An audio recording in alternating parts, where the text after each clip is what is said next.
কথা বলেন না কেন? দুনিয়া কারে থাকতে দিছে বেটা? সাদ্দাত কই? নমরুদ কই? ফেরাউন কই? কারুন কই? পৃথিবীর জালেমরা কই? সম্পদের লুভিরা কই? দুনিয়াদাররা কই? বলো মিয়া, বলো কই? কেউ টিকছে দুনিয়া? কেউ টিকছে? আমরা কিতাবে পড়ছি ভারতের দিল্লির এক বাদশা ছিল শের শাহ। শের শাহ 40 বছর একটানা যুদ্ধ করছে এই রাজত্বের জন্য, দিল্লির রাজত্বের জন্য। ওনার বয়স যখন 65, তখন উনি দিল্লির বাদশাহী পুরা পাইছে। সেদিন পাওয়ার পরে একদিন আফসুস করে বলতেছে, হায় দুনিয়া, তুই আমারে যখন ধরা দিলি তখন আমার কবরে যাওয়ার সময় হয়ে গেল। মানে আজ 40 বছর মেহনত কইরা দুনিয়া যখন বাদশাহী নিলাম, তখন আমার কি শুরু হয়ে গেল? কবরে যাওয়ার টাইম। দুর্বল হয়ে গেলাম তখন। দুনিয়া মনি, দুনিয়া বড় ধোকা দেয়। সব গুছাইয়া দুনিয়ারে সাজাইবার পরেও, সব ক্লিয়ার হবার পরেও, এ বাড়ি দাড়ি বিল্ডিং টিল্ডিং এর কাম সব গুছাইয়া সারলে আমার বড় ভাইয়ের বিবি, আমার বড় ভাই আলহাজ হযরত মাওলানা মাহবুবুর রহমান আশরাফি, তার বিবি আমার বড় ভাবি, মায়ের মতো যিনি আমগরে আদর করছিলেন, নতুন বিল্ডিং করছে, অনেক কষ্ট করে কোন রকমের রুমডি ঠিকঠাক করে উঠছে। এরপরে আপনার বুধবার দিন নতুন ঘরের বাজার করছে, চাল ডাল তেল সব কিনা, চালগুলো সব ড্রামের মধ্যে পড়ছে, তরকারি ফ্রিজে কুইটা রাখছে। বৃহস্পতিবার দিন স্ট্রোক করছে, শুক্রবার দিন জুমার নামাজের সময় কবরে চলে গেছে।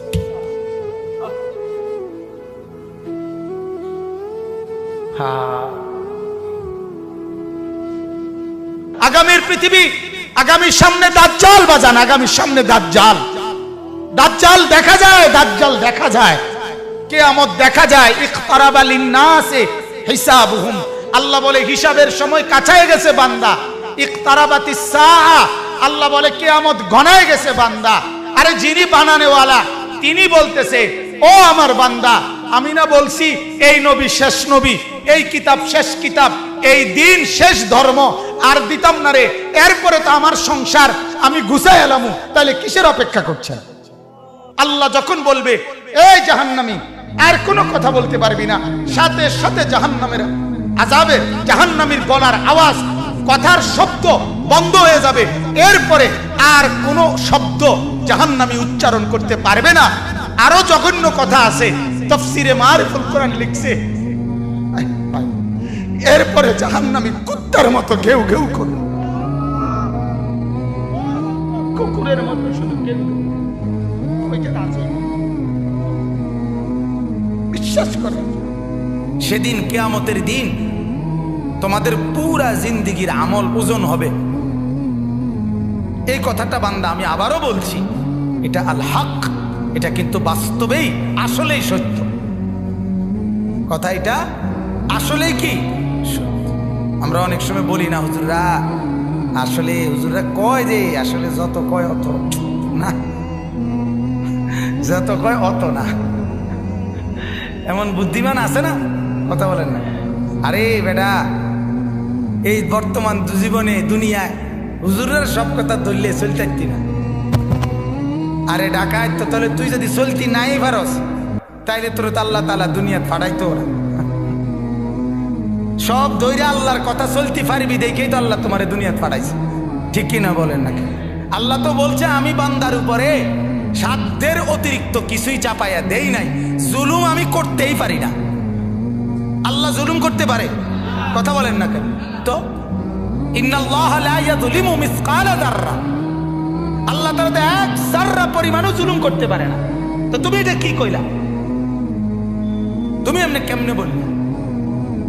এই কারণে আল্লাহ তাআলা যেন এটা আবারও বলছে মায়া করে, আল্লাহ মহব্বত করে বলছে, বান্দা শোন, কথাটা ফালাই দিস না, কথাটারে উড়াইয়া দিও না। আরে রাহেন কি এর হিসাব কিতাব, এত কিছু ধরলে চলন যাইতো না। আহ, এত কিছু না ধইরা তুমি যেই চলাটা চলো রে, পুরা দৈর্যও তো মানুষ এই চলাটাই চলো। কথা বোঝেন নাই? আল্লাহকে পুরা বাদ দিয়া, নামাজ রোজা বাদ দিয়া যা কামাই করো শেষ পর্যন্ত বাদ যে দূর খাও, যে বেড়া আল্লাহকে রাজি করে সেজদা করে বাদ খায় ওই বেড়াও এর দূরে খায়, মানে পেট বরণ পর্যন্ত। কথা বোঝেন নাই? আমি পেট বরণ পর্যন্ত খানা খায়। আর পেট ভরা এটা এমন একটা সুন্দর সিস্টেম আল্লাহ তাআলা বানাইছে, এটা ডাল দিয়ে খানা শুরু করলো কিছুক্ষণের মধ্যে পেটে জানায়া দেয় আল্লাহ একদম না ভরে গেছে। গোস্ত দিয়ে খাইতে বইলো বেটা কিছুক্ষণ পরেই জানায়া দেয় দোস্ত আর লাগবে না, হাত দিয়ে লাও। আবু তালেবকে কি পরিমাণ চেষ্টা করছে বলেন, শেষ মুহূর্ত পর্যন্ত চোখের পানি ফেলে বলছে চাচা চাচা কালেমা পড়েন চাচা। 38 বছর, 12 বছর থেকে নবীজির বয়স যখন 50 তখন আবু তালেব ইন্তেকাল করছে। 12 বছর বয়সে আব্দুল মুত্তালিব নবীজির দাদা নবীজিকে আবু তালেবের হাতে তুলে দিয়েছে, বলছে আমার এই নাতি মুহাম্মদ তার বাবা নাই, তোমার হাতে তুলে দিয়ে গেলাম, তুমি মৃত্যু পর্যন্ত তারে আশ্রয় দিও, পাহারা দিও, তার অভিভাবক হিসাবে থাইকো। বাপে মানে দাদা, নবীজির দাদা বলে গেছিল। সেই 12 বছর বয়স থেকে 38 বছর এক টানা মানে 50, নবীজির বয়স যখন 50 তখন আবু তালেব ইন্তেকাল করছে। 38টা বছর এক টানা যে নবীজির পাশে ছিল, আল্লাহ নবী সাল্লাল্লাহু আলাইহি সাল্লামের কি পরিমাণ খেদমত করছে, এই লোক সেবা করছে, আশ্রয় দিছে, অভিভাবক হিসাবে পাহারাদারি দিছে, নজরদারি রাখছে। মক্কার কুরাইশরা চূড়ান্ত ভাবে রাসূলুল্লাহ সাল্লাল্লাহু আলাইহি সাল্লামকে চূড়ান্ত ভাবে কোনোদিন হত্যা করার সিদ্ধান্ত আবু তালেব থাকাকালীন নিতে পারে নাই। শুধু আবু তালেবের প্রভাব প্রতিপত্তির কারণে, আবু তালেব বড় নেতা ছিল এই কারণে, কিন্তু রাসূলুল্লাহ সাল্লাল্লাহু আলাইহি সাল্লাম সেই চাচার বিনিময়ে এই পরিমাণ চেষ্টা করছে যে চাচা আজ এতটা বছর আপনি আমার পাশে, আপনি কালেমাটা পড়েন চাচা। আবু তালেব বলছে না ভাতিজা, বংশের মুখে চুনকালি মাখতে পারুন না, বংশের কাছে বেইজ্জতি হব, সমাজের কাছে ঘৃণিত হয়ে যাব, আমার নেতৃত্ব থাকবে না, মৃত্যুর পরেও আমি স্মরণীয় নেতা হতে চাই, মৃত্যুর পরেও, অর্থাৎ কুরাইশের নেতাই থাকতে চাই। নাউজুবিল্লাহ।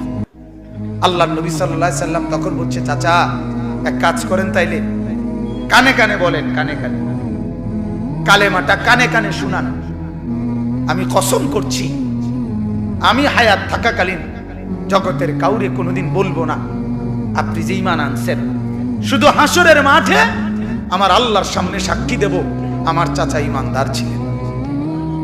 এতদূর সুযোগ দেন, এতদূর সুযোগ। আবু তালেব বলছে না ভাতিজা, জানাজানি হয়ে যাবে, গোপনে বললেও জানাজানি হয়ে যাবে, বলবো না। সর্বশেষ আল্লাহ নবী সাল্লাল্লাহু আলাইহি সাল্লাম অঝরে চোখের পানি ছেড়ে দিছে, কাঁদতে কাঁদতে বলছেন চাচা আপনি যদি ঈমান হারা হয়ে কবরে যান, আপনার কবরে আযাব হবে, আপনার জাহান্নামে আযাব হবে, আর আমি ভাতিজা মুহাম্মদ সেটা কেমনে সহ্য করুন চাচা? আপনি আগুনে জ্বলবেন, আমি এটা মেনে নেব কেমনে, মনটারে বুঝাই কেমনে চাচা? এই জন্য না এত বেশি আহাজারি করতেছি চাচা, আপনি পড়েন না কালেমা। আবু তালেব তখন বলছে আন-নারু খায়রুম মিনাল আর। নাউজুবিল্লাহ। আবু তালেব বলছে মুহাম্মদ, সমাজের কাছে বেইজ্জতি হওয়া এটার চাইতে আগুনে জ্বলা এটা ভালো। আন-নারু খায়রুম মিনাল আর। সমাজের কাছে আর মানে লজ্জিত, লজ্জিত হওয়ার চাইতে জাহান্নামের আগুনে জ্বলবো এটা ভালো। আবু তালেব বলল মুহাম্মদ জাহান্নামের আগুনে প্রয়োজনে জ্বলবো, কিন্তু বেইজ্জতি হইতে দিতাম না। কার কাছে? সমাজের কাছে। কার কাছে বলেন না? আল্লাহর নবী সাল্লাল্লাহু আলাইহি সাল্লাম হাদিসের মধ্যে আছে এরপরে আবু তালেব ইন্তেকাল করছে, মারা গেছে। মারা যাওয়ার পরেও নবী এবার বলতেছে চাচা এবার আমি আল্লাহর কাছে আপনার কাছে আপনার জন্য ইস্তেগফার করব। যতক্ষণ আমার আল্লাহ আমারে নিষেধ না করে ততক্ষণ আমি আপনার জন্য। এবার যেহেতু আর আপনারে বুঝাইতে পারলাম না, এবার আল্লাহকে বলি, আল্লাহকে বলতে থাকি। এবার আল্লাহর নবী চাচার জন্য মাফ চাইতে শুরু করছে। ঠিক তখন ওই নূহ আলাইহিস সালামের মতো আল্লাহ তাআলা আমাদের নবীকেও নিষেধ করছে, মা কানা লিন নাবিয়্যি ওয়াল্লাযীনা আমানু আন ইস্তাগফিরু লিল মুশরিকিন ওয়ালাউ কানু উলি কুরবা বা'দা ইয তাবায়্যানা লাহুম আন্নাহুম মিন আসহাবিল জাহিম। আল্লাহ বলেন, নবী আপনার জন্য উচিত হবে না, কোন ঈমানদারের জন্য উচিত হবে না, তার সবচেয়ে নিকটতম জন যদি কুফরি অবস্থায় মুশরিক অবস্থায় মৃত্যুবরণ করে, তার জন্য আমার কাছে মাফ চাওয়া এটা আপনি এবং আপনার ঈমানদার অনুসারী কারো জন্য জায়েজ নাই, অনুমতি নাই। এরপরে নবী থামছে। আমার বলার উদ্দেশ্য হলো ফিকির, বুঝছেন? আমার কথা হলো যে দরদটা কি পরিমাণ ছিল, কথা বুঝছে? আল্লাহ থামানো পর্যন্ত উনি শুধু বলতেই থাকছে, বলতেই থাকছে।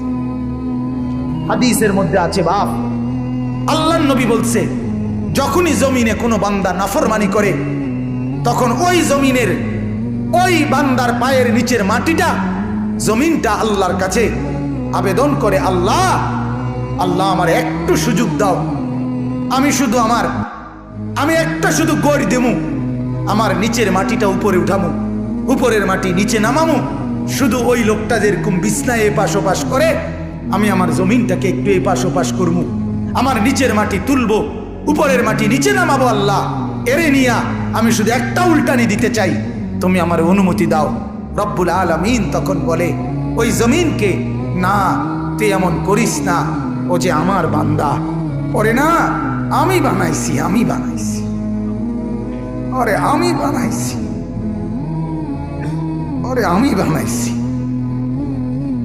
এই জমিন আমি কায়নাত আমার হুকুম দিয়ে বানাইছি, আর ওরে আমি হাত দিয়ে বানাইছি, আমার হাতে বানাইছি, আর নাক আমি লাগাইছি, আর চোখ আমি লাগিয়েছি, আর কান আমি লাগিয়েছি, আর হাত আমি লাগাইছি।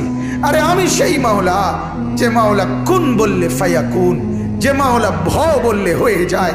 ওরে বানাইতে এভাবে করি নাই, 9 মাস পরে আর মায়ের পেটে রাইখা আমি নিজের হাতে ড্রয়িং করছি, নিজের হাতে।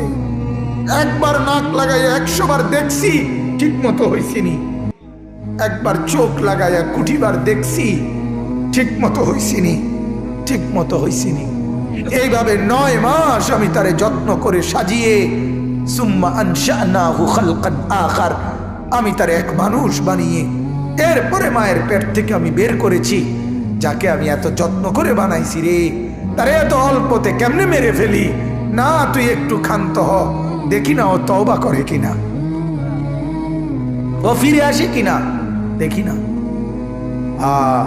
পাকিস্তানের হযরত মাওলানা সৈয়দ আব্দুল মজিদ নদীম সাহেব রহমতুল্লাহ আলাইহি বলতেন যে এক ভেগে যাওয়া সন্তান মাকে ত্যাগ করে, বাবাকে ত্যাগ করে যেই সন্তান চলে গেছিল, 4 বছর পরে 10 বছর পরে 10 বছর পরে সেই সন্তান যদি মার কাছে ফিরে আসে আর চোখের পানি ছেড়ে দিয়া বলে, মা মাফ করে দাও, আমি ভুল করে ফেলছি, সৈয়দ আব্দুল মজিদ নদীম সাহেব বলতেন যে ওই মা ওই সন্তানকে মাফ করতে যদ্দূর দেরি করবে, 90 বছরের ভেগে যাওয়া বান্দা আল্লাহর নাফরমানি করার পরেও 90 বছর পরে যদি একত্রে একদিন এক রাত গভীরে আল্লাহর কাছে চোখের পানি একবার ছেড়ে দেয়, আল্লাহ তাআলা ওই মার আগে রব্বুল আলামিন তাকে মাফ করে দিন। এমন যিনি, তার নাম আল্লাহ। যুবক তুই তোকে চিনলি না, হায় হায়, তামসাটাকে জিন্দেগি মনে করলাম। 1 প্লেট বিরিয়ানি দিবে, 1 প্লেট খিচুড়ি দিবে, 2টা জিলাপি দিবে, এর জন্য জিন্দেগিটা কি কামিয়াবি বানাইলা? এটা কি মনে করলা সফলতা? কিছুক্ষণ মোবাইল চালাইলা, কিছুক্ষণ মেয়ে দেখলা, ছবি দেখলা, নাটক দেখলা, নাচ দেখলা, আর কিছুক্ষণ ঘুমিয়ে রইলা, এটাকেই জিন্দেগি মনে করলা। আর আপনারা যারা ব্যবসায়ী কামাই রোজগারি করেন, আর আপনারা এই কিছুক্ষণের কামাই আর বউ বাচ্চার জন্য ভাত মাছ কিনা এই কদ্দুরকে জিন্দিগি মনে করলেন। আহা, এই সামান্য কদ্দুর ফিকির, এটা তো পিঁপড়ার ফিকির। পিঁপড়া পিঁপড়া। আমাদের বাংলাদেশের একজন শ্রেষ্ঠতম আলেমে দ্বীন, গবেষক আলেম ডক্টর আফম খালিদ হোসেন, অনেক বড় মাপের আলেম এবং জ্ঞানী গবেষক, উনি বলছেন এক পিঁপড়া সামান্যটুকু খাবার খায়, হ্যাঁ, কিন্তু এরপরও সে জমা করে রাখে। এক হাতি 250 কেজি খাবার প্রতিদিন খায়, একদিন 90 লিটার পানি প্রতিদিন খায়। উনি বলছেন কিন্তু কোনোদিন হাতি সে পরবর্তী বেলার খাবার কান্দে কইরা তার কাছে নিয়ে আসে না। সে এরপরে প্রতিদিন মাওলার উপরে তাওয়াক্কুল করে থাকে। রব্বুল আলামিন 250 কেজি খাবার প্রতিদিন তার কাছে পৌঁছায় দেয়। হযরত বলেন এক সাগরের তিমি এক লোকমায় যেই খাবার খায়, এক লোকমা 200 শক্ত সামর্থ্য জোয়ান যুবক গোস্ত ভাত খাইয়া একবারে যা খাবে, এই সাগরের তিমি এক লোকমায় তার চাইতে বেশি খাবার খায়। সাগরে কত লক্ষ তিমি, কি পরিমাণ খাবার মালিক সরবরাহ করতেছে। তাইলে তুমি কেন এত পেরেশান হইয়া গেলা? তুমি কেন পেরেশান হয়ে গেল? ছেলেটাকেও কামে লাগাই দিলা, মেয়েটাকেও কামে লাগাই দিলা, ফুতের বউরও কামে লাগাই দিলা, নিজেও কামে লাগাই দিলা। কেউ কাউরে জিজ্ঞাসা করো না, কিরে বাবা তোমার নামাজ পড়ো না কেন? স্বামী স্ত্রীকে বলে না, স্ত্রী স্বামীকে বলে না, বাবা মা সন্তানকে বলে না, সন্তানাদি বাবা মার ফিকির করে না, কারো কোনো ফিকির আখিরাতের নাই। এতগুলো মানুষ মিললে এই ভাত এক লোকমা, ছি ছি ছি ছি। অথচ রব্বুল আলামিন যেটা বললেন যে আমি একমাত্র মুখাপেক্ষী, আমার কাছে সবকিছু মজুদ আছে।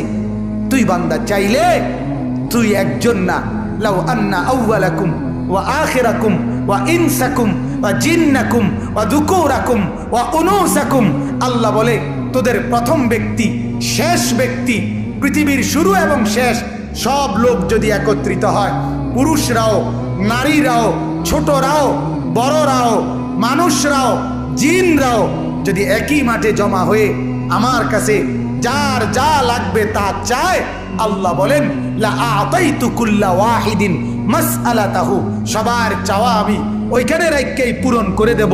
মা নাফিদাত মিন খাজাইনি শাইউন, আমার ভান্ডার থেকে এক ফোঁটাও কমবে না। এমন যিনি তিনি আল্লাহ। তাকে ছেড়ে কোথায় দৌড়াচ্ছেন? আল্লাহকে ছেড়ে কোথায় যাচ্ছেন? আল্লাহকে ছেড়ে কোথায় গেলেন? যুবক, আল্লাহকে ছেড়ে কোথায় গেলা? নামাজ না পড়ে নর্তকী দেখে লাভ কি হয়েছে পর্যন্ত বলো না একবার? ওই মাদেরকে বলো না, মা এই পর্যন্ত বেপর্দা হয়ে যত মহিলা পুরুষকে দেখাইলা, মা কে তোমারে কয় টাকা চাঁদা দিছে এই পর্যন্ত? 2টা পয়সা তোমারে কোনোদিন দিছিনি, চাইয়া না গেল যা। কথা বোঝেন নাই? তোমারও তো দেখে গেল, কিন্তু দ্বিতীয় পয়সা তো দিল না। কি পাইলা? পাইলাটা কি দুনিয়ায়? অবুঝ মানুষ বুঝতে চায় না, অবুঝ সন্তান বুঝতে চায় না। তার সমস্ত দুশ্মনী নামাজের লগে, তার সমস্ত দুশ্মনী আল্লাহর সাথে। সে তার একটা বন্ধু, সামান্য একটা বন্ধু, তার এই সামান্য পরিচয়, তারও মন রক্ষা করতে সে রাজি, কিন্তু সে তার মালিকের মন রক্ষা করতে রাজি না। হায় হায় হায়, কি শক্ত পাষাণ! আল্লাহ আমাদেরকে বুঝ দান করে। আল্লাহ আমাদেরকে, মহিউদ্দিন ভাই অগরে খাওয়াইলাম না, ওই যে যারা শিক্ষার্থী আছে, ওই যে পিছনে যারা নিচে ওরা ডাক দিয়া বলে, ভাই তোমরা খানার লেগে যারা ঘুরতে আছো খাওয়াই এলাম একবার, যান কোন ওরা এই শিক্ষার্থী আছে। এটাই আমাদের দেশের নিয়ম। আমরা গ্রামে একতে আপনার মানুষের বাড়ির থেকে খুঁজতো, তো তার লগে একটা ছোট ফোলা আছিল, ওই বাড়িওয়ালারা দেরি করলে হেঁটে হেঁটে পুতরে খোঁচা দিত, দিলে হেঁটে শিক্ষার দিয়ে উঠতো, তো আবার হেঁটেই কইতো এই বেকুবের মতো শিক্ষার, তারা আইয়ের সাথেই হতো। কথা বোঝেন নাই?